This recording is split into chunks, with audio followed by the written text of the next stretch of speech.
Welcome aboard Quest Air. I've just returned from Seoul, and before you ask, no, I wasn't in the middle seat at the back of the plane, but that's another story for another day. The most important event of the year took place, the aviation event of the year took place in South Korea. It was the IATA annual general meeting, and it comes as a crucial time for the airline industry. The headwinds are many. There's the trade war between the United States and China. Now, that has a major effect on the cargo business.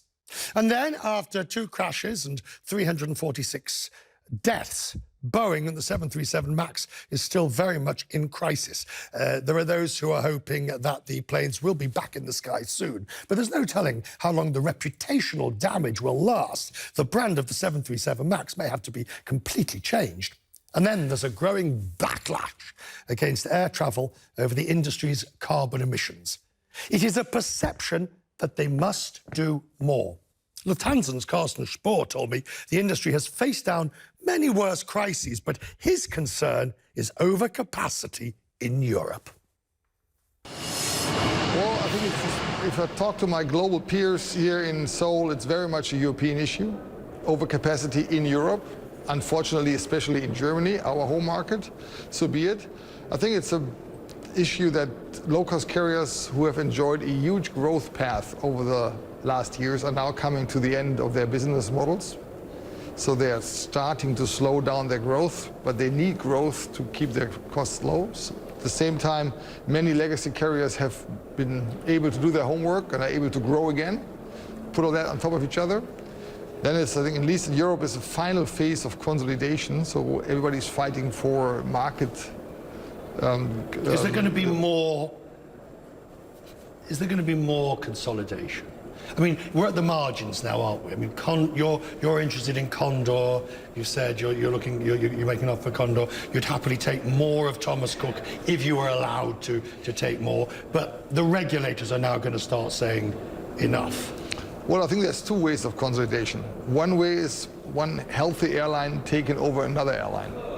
The other way of consolidation is that airlines just disappear because they can't survive, and that capacity, the passenger volume, is distributed. We'll probably see more of the second in the future than of the first. Airlines are fitter today than they have been in the past. Sure. But are they fit enough? Are you satisfied that Lufthansa and your subsidiaries are where you want them to be for the next downturn that's about to come?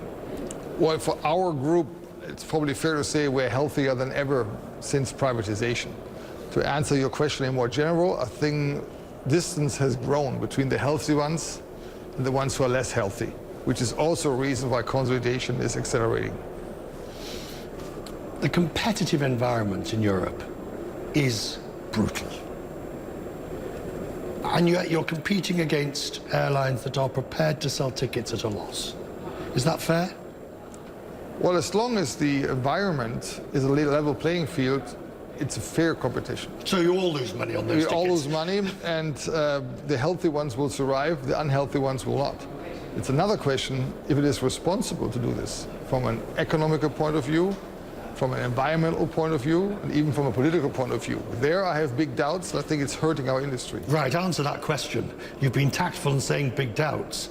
You're saying it's irresponsible. I think it is, and it hurts the industry, it hurts politicians' perspective of our industry, it hurts our image in public. So I think this is something which, in the end, the industry is taking some harm from. Finally, I want the environment. The industry has done huge amounts and is getting no credit for it in the public's mind. What's gone wrong? I mean, why does the industry get beaten up when it's not the worst offender, it's making huge strides through biofuels and offsetting and the like, and yet you're still being criticized left, right and center? Well, I think part of it is communication, as always. We probably should talk about it more often. We should be in CNN more often. The second issue is, of course, the growth of the industry has overcompensated our efficiency gains. That's why I believe the industry needs to discuss its growth path for the future. Can there be blind growth as in the past? Some of the demand we have seen was not natural demand. It was created by crazy ticket prices. that demand came on top of the growth of the industry by the fact that the world is becoming more mobile. So I think we need to, unfortunately, look at ourselves as well if we have created some growth which didn't need to be there.